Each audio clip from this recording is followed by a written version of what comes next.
Manuel universel d'administration et de restauration spirituelle. De l'ordre divin à l'excellence opérationnelle.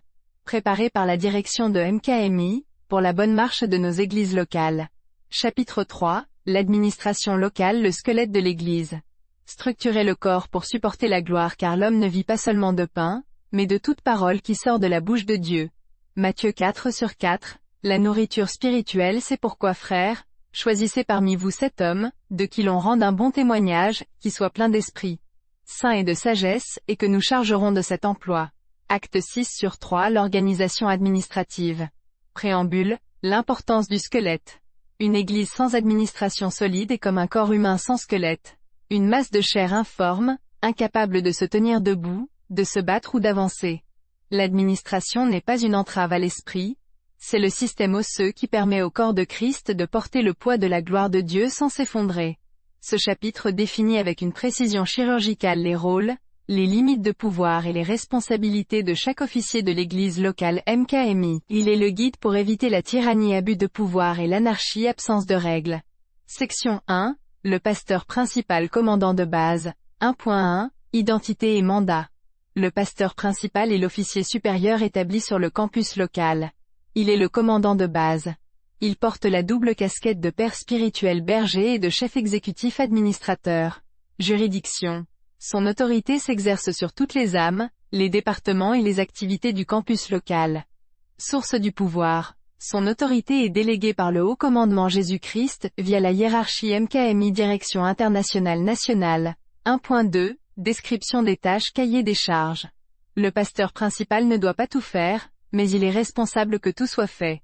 1. Président du conseil leadership, le comité. Il convoque et préside les réunions administratives. Il définit l'ordre du jour. Il a la vision globale, il sait où le navire doit aller et donne le cap aux officiers trésoriers, secrétaires, etc. 2. Nourriture et protection, fonction pastorale. Prédication de la doctrine saine conformément à la confession de foi MKMI. Counseling et cure d'âme. Discipline spirituelle, reprise, suspension, restauration en accord avec le conseil. 3. Supervision administrative, il valide les budgets prévisionnels. Il contresigne les chèques ou autorise les dépenses en binôme avec le trésorier.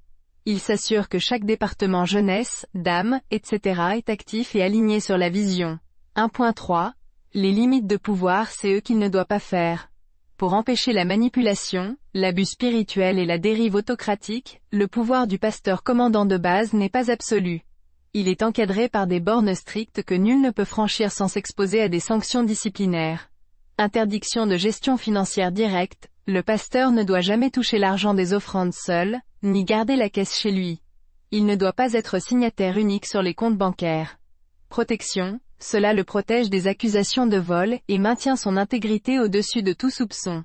Interdiction de modification doctrinale, il ne peut pas inventer de nouvelles doctrines, changer la vision de MKMI ou introduire des pratiques étrangères sans l'aval du QG international. Rappel, il est un ambassadeur, pas le roi. Il transmet le message, il ne le réécrit pas. Interdiction de manipulation prophétique, il est strictement interdit d'utiliser la prophétie Dieu m'a dit, pour extorquer de l'argent, forcer des mariages, intimider des opposants ou humilier des membres publiquement. Principe, la prophétie doit édifier, exhorter et consoler, jamais contrôler. Respect des juridictions, non-ingérence, il ne doit pas effectuer le travail du secrétaire, du trésorier ou du diacre à leur place. S'il le fait, il déresponsabilise son équipe et devient un goulot d'étranglement pour l'Église. Conséquence, un pasteur qui fait tout finit par s'épuiser et empêche ses disciples de grandir. Respect de la vie privée et confidentialité, le pasteur n'est pas un gourou ni un espion. Il n'a pas le droit de s'ingérer dans l'intimité des couples ou des familles, choix de carrière, gestion du foyer, vacances, sauf si un péché avéré met en danger leur âme. Secret pastoral, tout ce qui est confié lors d'une cure d'âme ou d'une confession doit rester scellé. Divulguer les secrets d'un membre en chair, même sous couvert de prière, est une trahison grave. Tolérance zéro pour l'immoralité sexuelle. Le pasteur doit maintenir une distance de sécurité et une pureté irréprochable. Protocole de sécurité, il est interdit de recevoir une personne du sexe opposé seule dans un bureau fermé sans visibilité, porte vitrée ou entrouverte obligatoire. Tout scandale sexuel entraîne une suspension immédiate, car cela souille l'uniforme de toute l'armée MKMI et détruit la confiance des brebis.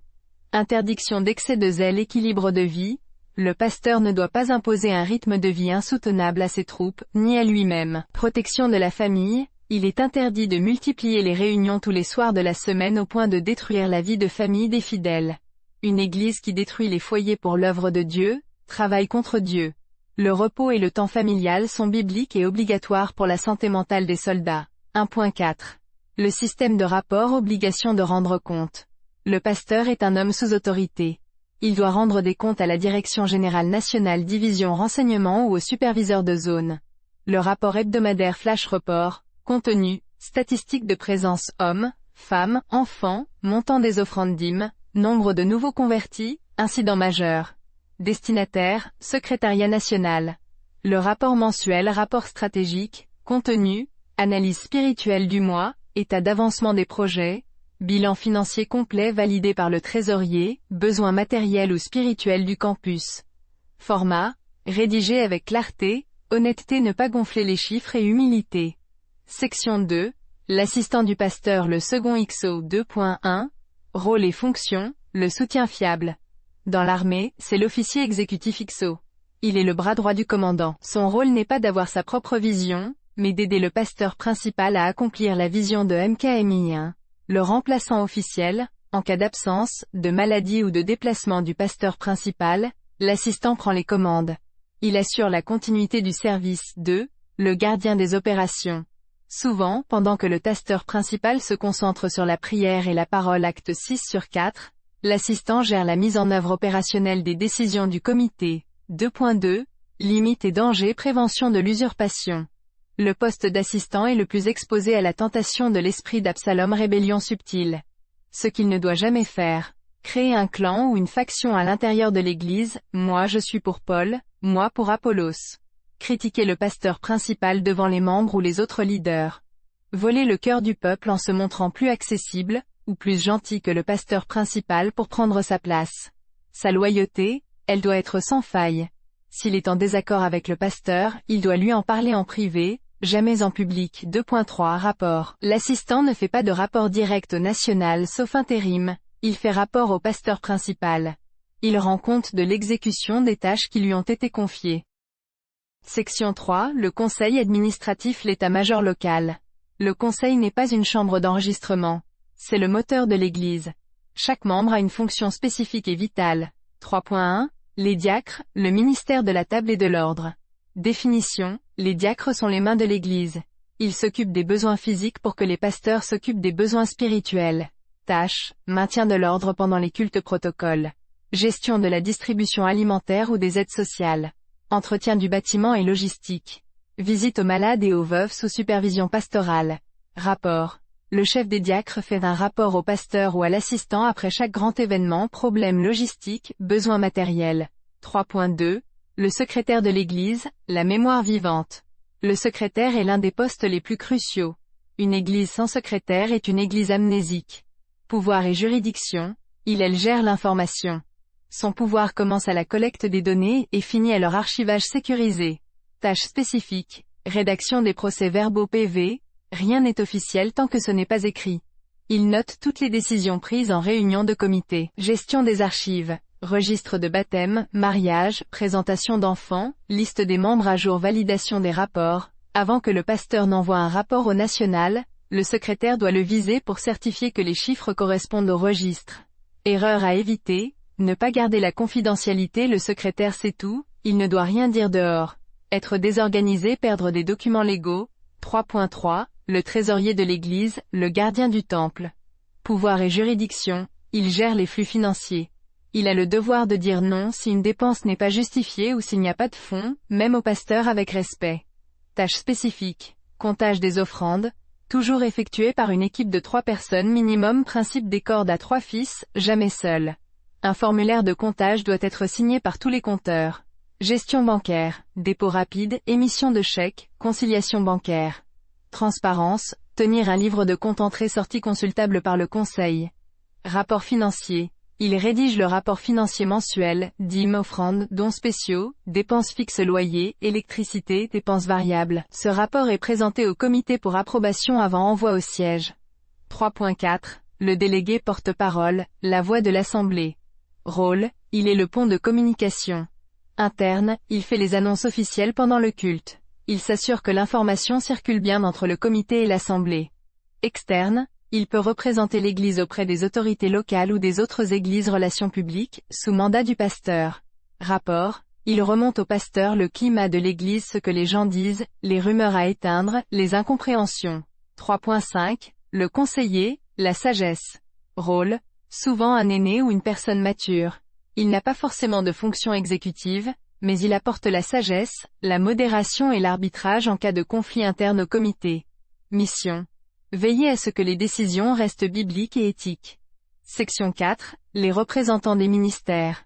Développement succinct pour intégration. Chaque ministère intercession, louange, enfants, jeunesse, etc. a un représentant au conseil. Responsabilité. Ils ne sont pas là pour défendre leur territoire, mais pour aligner leur département avec la vision globale de l'année. Rapport. Chaque leader de ministère doit soumettre une fiche d'activité présence, objectif atteint, problème au secrétariat avant la réunion mensuelle de leadership. Section 5. Technique de gestion et respect des juridictions. Comment faire tourner la machine sans grincement? Le plus grand ennemi de l'administration locale est le chevauchement des rôles quand tout le monde veut tout faire. 5.1. La définition claire des tâches. Job description. Chaque personne nommée à un poste doit recevoir une feuille de mission écrite. Exemple, le responsable de l'accueil ne touche pas à la sono. Le responsable de la sono ne fait pas l'accueil pendant qu'il règle le micro. 5.2. Le principe de non-ingérence. Le pasteur supervise, mais ne microgère pas. S'il a confié la jeunesse à un leader, il doit le laisser diriger dans le cadre de la vision. S'il intervient tout le temps, il frustre le leader. Le trésorier ne décide pas de la spiritualité. Le diacre ne décide pas de la louange. 5.3. La stratégie de résolution de conflits. Matthieu 18. Si un responsable monte sur la tâche de l'autre, 1. Confrontation privée, le lésé va voir l'autre, mon frère, tu as fait mon travail, cela me met mal à l'aise. 2. Médiation, si cela continue, on en parle au pasteur ou au conseiller. 3. Arbitrage, le conseil tranche et rappelle les règles. 5.4. L'humilité administrative. La technique la plus puissante est spirituelle. Considérez les autres comme supérieurs à vous-même. Philippiens 2/3. Un bon administrateur MKMI ne cherche pas le pouvoir, il cherche le service. Il sait que sa fonction a un début et une fin, mais que le royaume est éternel. Note sur les rapports synthèse des flux. Pour clore ce chapitre, voici le schéma impératif de circulation de l'information dans l'église locale. 1. Niveau 1 terrain. Les membres volontaires font rapport oral aux leaders de ministère. 2. Niveau 2 tactique. Les leaders de ministère jeunesse, louange, diacre rédigent un rapport écrit au secrétaire et au pasteur. 3. Niveau 3 stratégique local. Le trésorier et le secrétaire consolident les infos pour le pasteur principal et le conseil. 4. Niveau 4 transmission. Le pasteur principal valide et envoie le rapport global à la direction nationale ou la direction internationale. Une information qui ne remonte pas est une douleur qui s'installe.